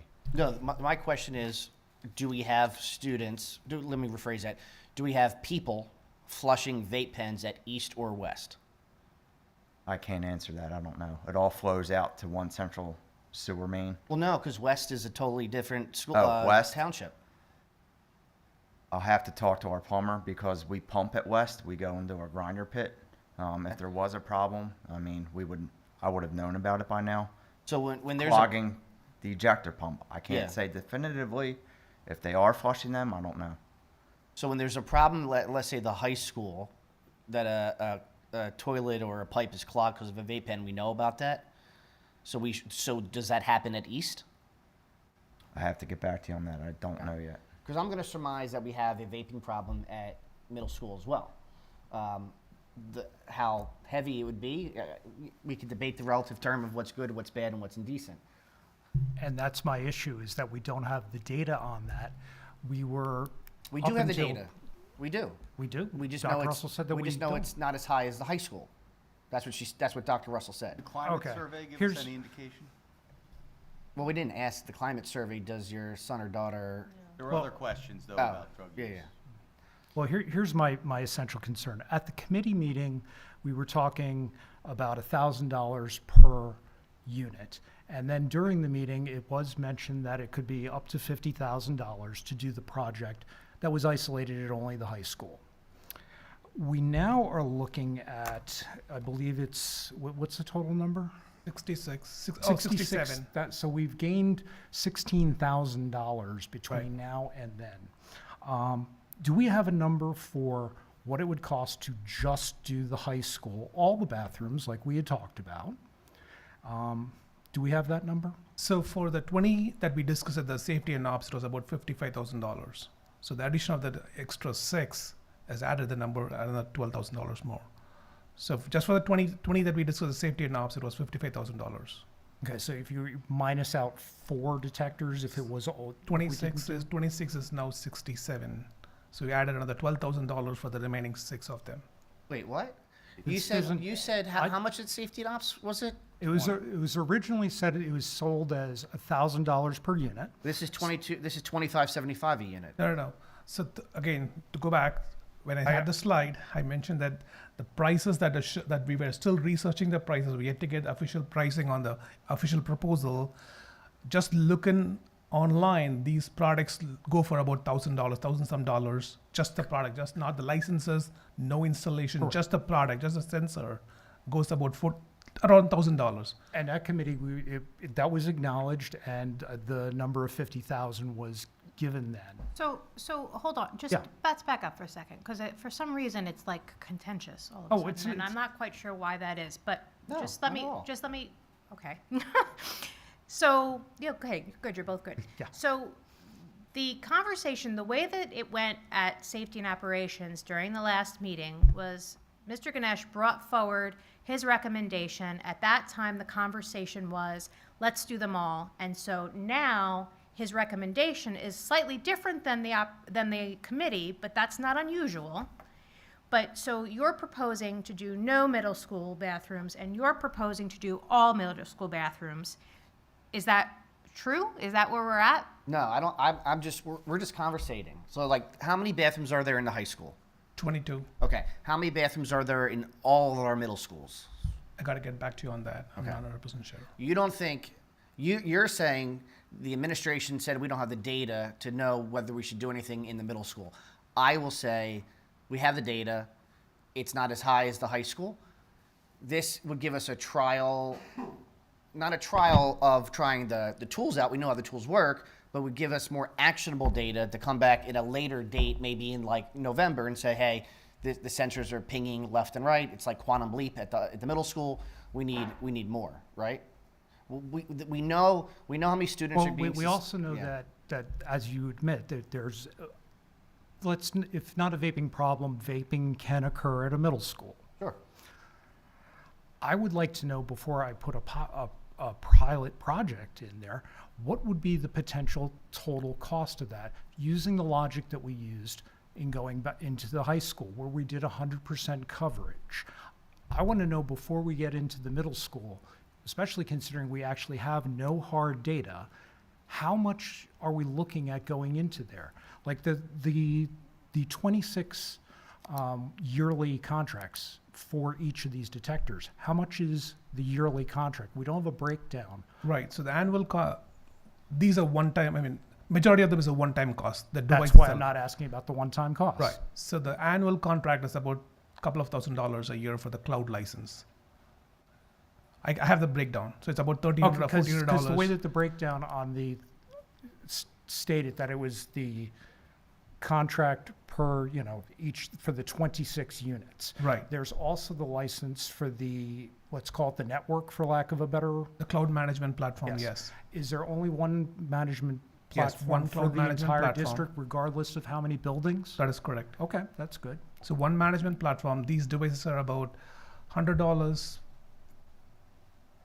I gotta go back. It's about thousand. I mean, the management, the licensing fee is only like a couple of $1,000s put together between for all these devices, and then there's about $1,000. It's about $3,000 for the entire licensing fee. That includes the licensing for the devices and the cloud management license, and then the remaining cost. A big cost of this is installation too. You got to run Ethernet wires to these locations. This cost includes the installation and the training, not just the device, but this cost includes the installation and the training as well. Are you putting a protective cover on each device? Are you putting, so Dr. Smith, she stated in her school when they first put these in that there would be students that would break them. So I think she mentioned either she had left the school at the time, but they were either looking for protective covers or they did protective covers on like an open seal, an open protective cover that a student couldn't just rip it down. Have them in like the gym. Yeah, correct. Those. They could be installed after the fact. Yeah. That's not a Yeah. problem. No, You're probably looking at, Bob, there's probably not 22 total bathrooms at East and West combined. And, you're probably looking at, another $50,000. yeah, an additional.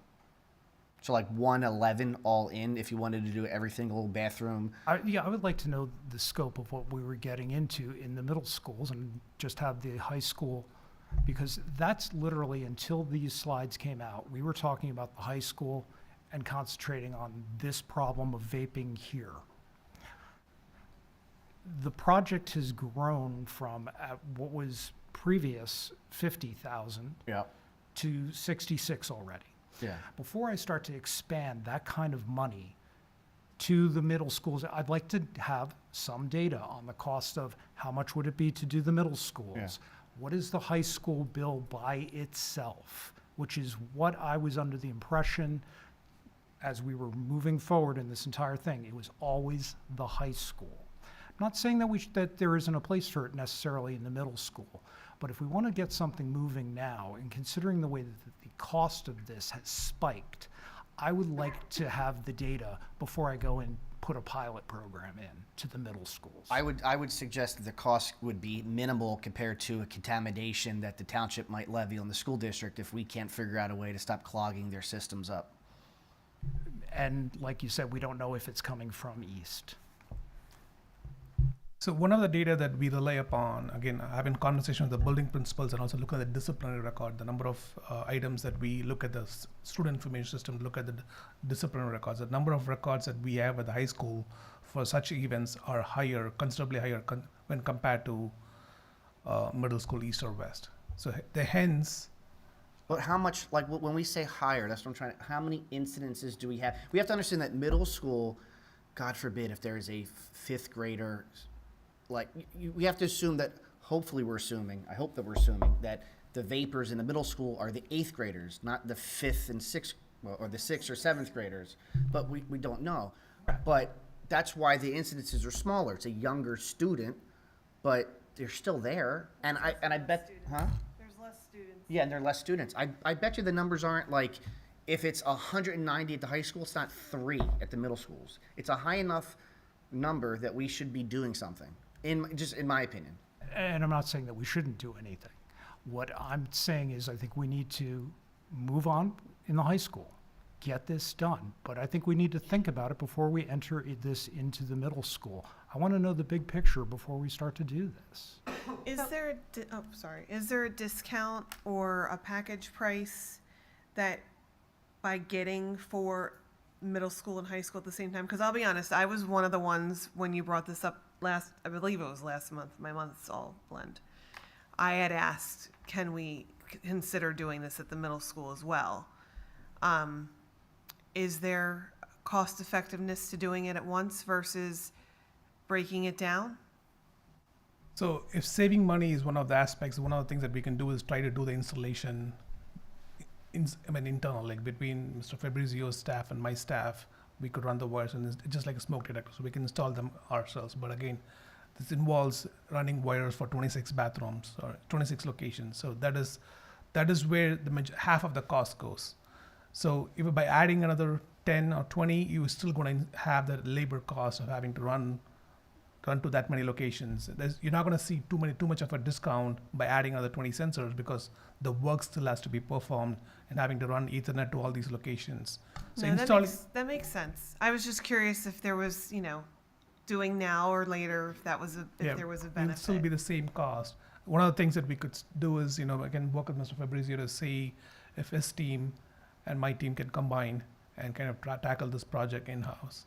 So will our cost would be probably by half, cut down by half? I don't know that that's really the end game of what the point of the conversation was. But if you could clarify, Mr. Fabrizio, are you saying that we're on public sewer on campus, but not at West? Was that what I heard you say? We're on public sewer for both. Just at West, we have to pump You to pump get to our the sewer. street? We pump to the street.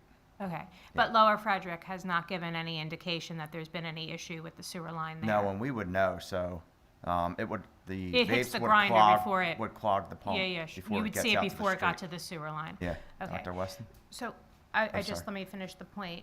Is there any benefit then in this recommendation, since you were revisiting the numbers that changed from the committee, which it's okay that it changed from the committee? I feel like he's like attacked that it changed, that the recommendation changed from committee. I don't understand why. Is there benefit to keeping the installation on campus first? Personally, I would like to see it at both middle schools just to know. Just to know what the situation what's is. going on. We can move the devices around. Or put dummy ones in. Yeah, just to know. Like, we're flying blind right now. If people aren't reporting it and people don't know, like, how are you going to know if no one reports They're it or not gets catching caught? them at the middle school level. Okay. So, I mean, So your recommendation, and the recommendation, I guess, in conversation with the principals, is to present and move forward in this fashion. Right. Okay. So one of the options we were considering while talking to the vendors is like at the middle school level, they'll be getting only 2 each, active ones, but they also sell dummy ones. So basically they won't, it would seem like there is a sensor, vape sensor there, but it's a dummy one. So that's something that, again, per the advice from the vendor, many of the districts do this. So many of the districts don't want to put a sensor in every bathroom. So they install base sensors in so many bathrooms, and the remaining bathrooms, they just put a dummy one. So it's not easy to know which one has one and which one doesn't. Dr. Russell, appreciate did you have that something idea. to add? So I just think that the theory of action here is to be proactive as opposed to reactive. And we thought, since the pilot at the high school was very informative about how these devices work and how often they ping there, we wanted to give it a try at the middle schools because we do have some suspicion. We can gather the data that exists in Synergy at this point, and we can break down the costs from the actual items to the installation, et cetera, and we can bring that back to the board. But the idea was to give it a try. We have principals and staff that are really supportive of this and wanted to pilot just to see, again, as we spoke before, how often will they ping, how do we do responding to them, and what do we need to do to continue to be proactive and avoid students vaping in school or at all. So I'm hoping that the board can support that effort, and again, if we have to cut back on costs with installation, we can certainly talk more about that. But let's break down the prices for the board, and then maybe we can have a better informed or make a better informed decision from all of that information, if that would be okay with the board. And I just wanted to add, I appreciate how you said you can bring in the dummy ones. I do think that's a great idea that, to move it around when we're doing 2 and 2, until we could get to a point possibly of having them in all. I just think that would give us more information and, as Mr. Seller said, more data to either potentially refute the need for it in all of the bathrooms or to support the need for it in all of the bathrooms. Dr. Weston.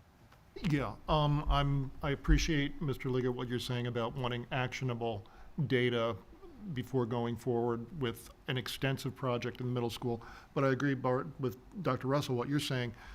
We need to get that data, and I think by having a couple of vape detectors in the middle school, that's how you get your actionable data. You see the scope of your problem by actually measuring what's going on. Right now, we just have a vague sense that something's going on. We don't know how much. This is how we get at that. What I'd like to hear about more at some point. You may not be prepared to speak to this tonight. Maybe this is something to take up in safety and operations. I would like to know more about the action plans, the response protocols for when these things go off, when they ping. It's going to send a signal to somebody, to a specific someone or someone's. What happens then? How do they respond? Does the bathroom door lock? Do the ninjas come down from the ceiling? What happens when the alarm goes off, and how do you go from there? Like I say, maybe not something you can talk to tonight, but certainly going forward, as we're putting these things in, I want to know how we respond. Yeah, we'll have a job posting for the ninjas today. Got that, Ryan? You got it. All right, thank you. Thank you. Jim, it's all yours. Thank you. Okay, next slide. Any questions? Any questions from the community? All right. Okay, Middle School West Science Classroom Furniture, another one of these things that has kind of been around to bring the board back up to speed. In 2022, Dr. Smith led both middle school principals on a journey to purchase science furniture for both buildings. There were some issues. We did an RFP. We got the RFP results. We didn't like where those RFP's results were. We decided at the time to break it down, and we actually went back out and addressed East last August. They were getting multiple levels, 6th, 7th, and 8th grade, new furniture, new chairs, new stools, all of that stuff. Middle School West, however, we said wait for a year, and now we're revisiting it. So Middle School West was a little bit different. They just wanted stools for 7th and 8th grade. In other words, their layout was a little bit different, and they liked that and they appreciated that. But in 6th grade, they are getting furniture and chairs as they do desire. So we'd like to move forward with this particular part of it. We split it into two. And over the weekend, we did some excellent work led by Patty Logue, our purchasing agent, driven by Mr. Creedon. And I'm happy to present to you just for a recommendation just for the 6th grade science furniture, $57,412.80 off of PA CoStars, and this addresses the 6th grade. 7th and 8th grade only want stools. That quote was not here in time due to the sunshine law. We've got to wait until next week. But we do have those quotes in, so you'll see that next week. That's what that highlighted bold item is down below. So we'll add that to the May 13th agenda, but we are recommending that for this particular portion for 6th grade to move forward as presented. Any questions? Okay, any questions from the community? Thank you. Okay, interior door lock RFP results. So we ran an RFP for specifically addressing safety issues and concerns, and one of those was the interior door locks that we have in our buildings. The bid, we did have 3 bidders come back. We immediately entertained Mr. Subers because the actual RFP packet was about 70 some odd pages that went out. So we worked with Mr. Subers, Mr. Fabrizio, and myself, went back and forth, and we are happy to present tonight a recommendation to approve Liberty Door Systems for a total cost of $316,625, contingent upon submission of the required bonds and the insurance. And I will also mention that $176,000 of this is coming from a Montgomery County grant from last year. The other half of that big old grant was for mental health services, and we certainly appropriated those last year. However, it took us a while to get our interior door lock. We had to get it all laid out and designed. Mr. Fabrizio and his staff went through and individually identified each door lock in each one of our rooms. So he did a really good job. It just took a while to get there. So proud to present that tonight. So the difference will, of course, be made up by committed to capital projects monies in the general fund, but this is a major step forward for us to address some of our safety concerns. Any questions or concerns about that? Okay, any questions from the community? Thank you. Okay, thank you. Thank you, Mr. Weaver.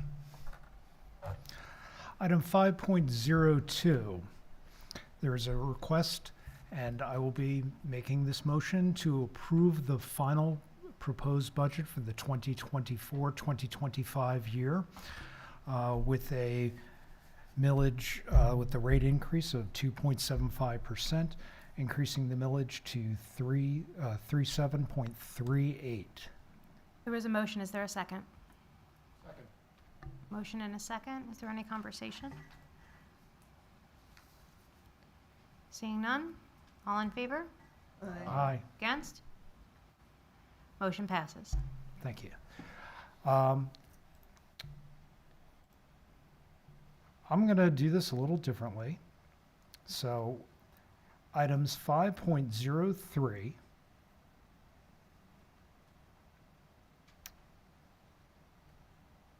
and I'm going to go all the way to 5.19.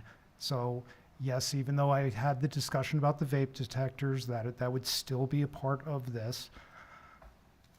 I would like to, without Objection. any, If okay, you could just go to 515.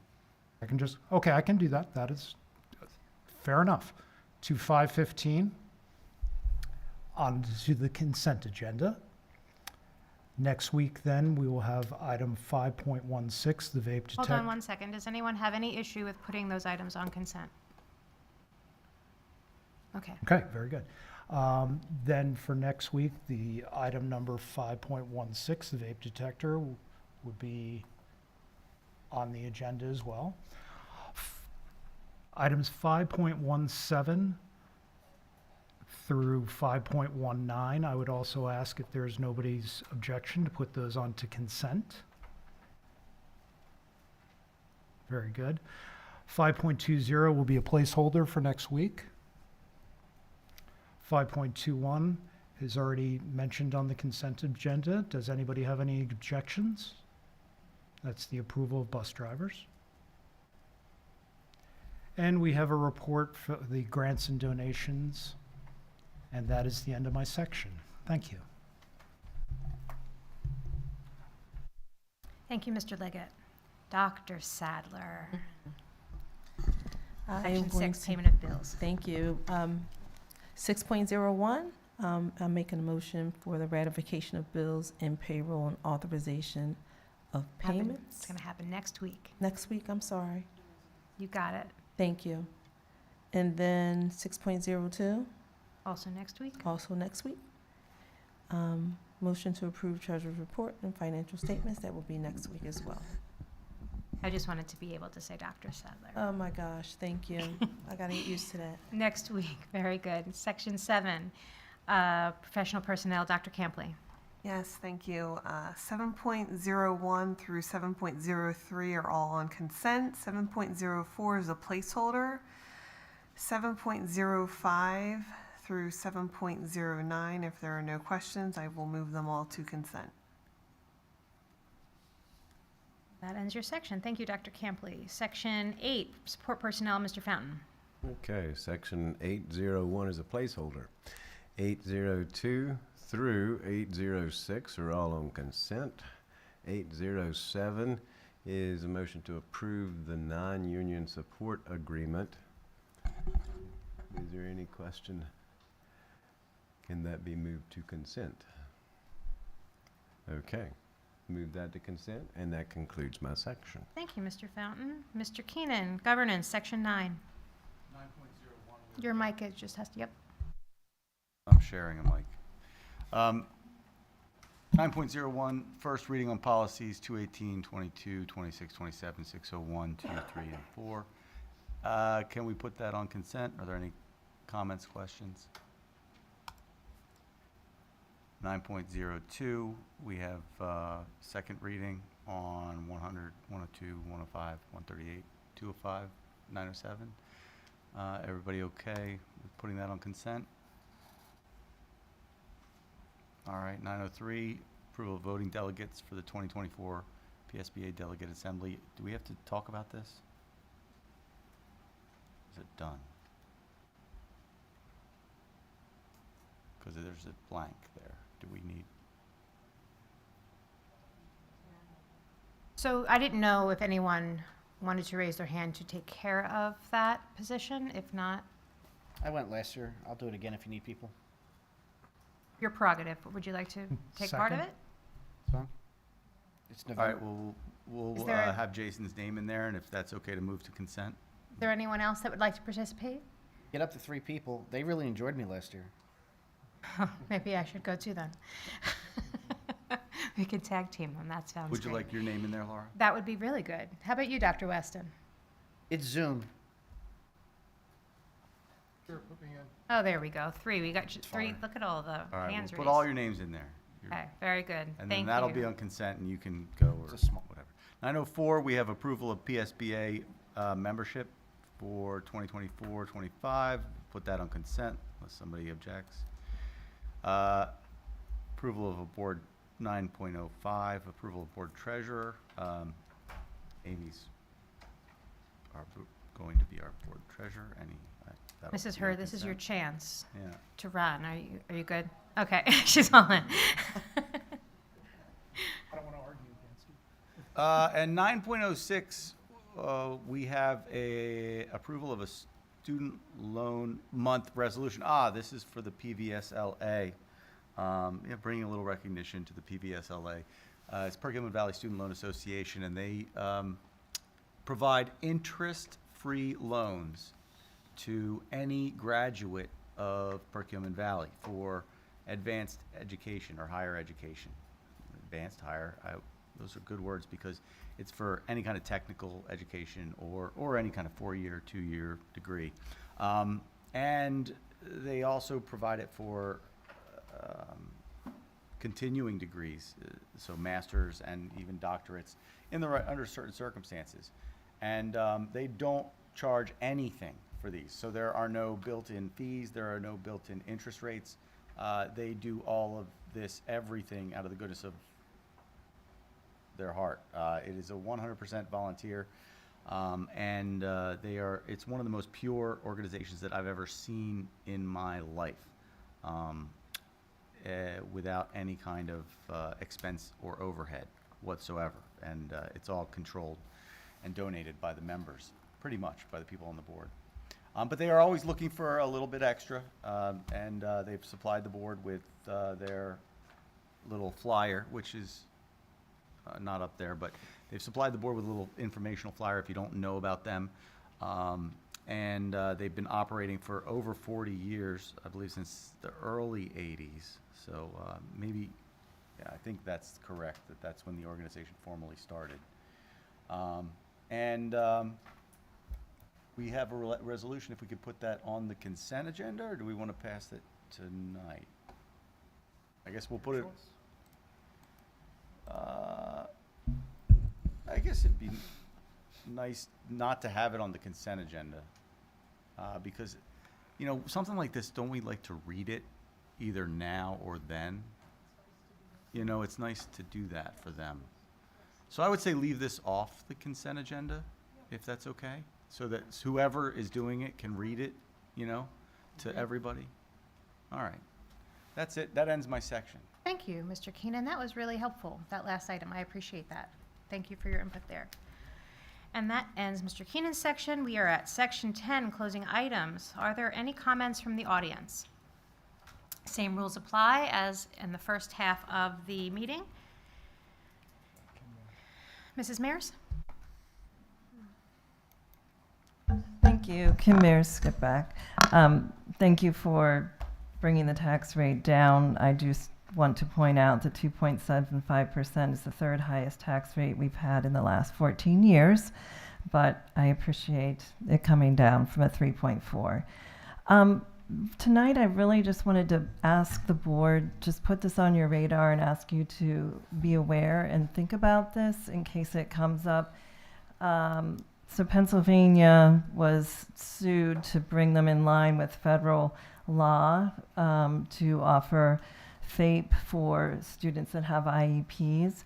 And I know that PSBA, unfortunately, in my view, and 3 other school districts are suing to remedy that and go back to the age of 21, whereas now it was a Lower Merion student actually, their family sued, and they brought the age of, under federal law, of districts now need to, in the last year, offer transitional services for students up to age 22.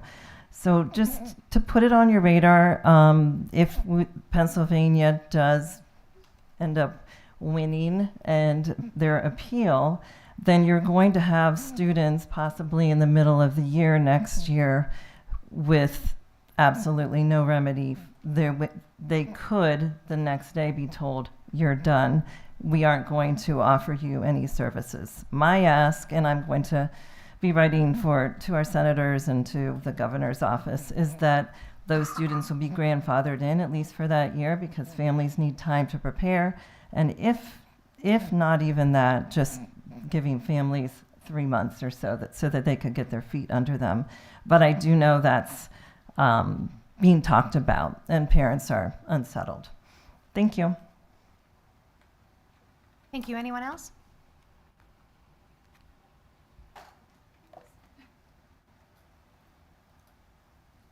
Lisa McHale, Park Township.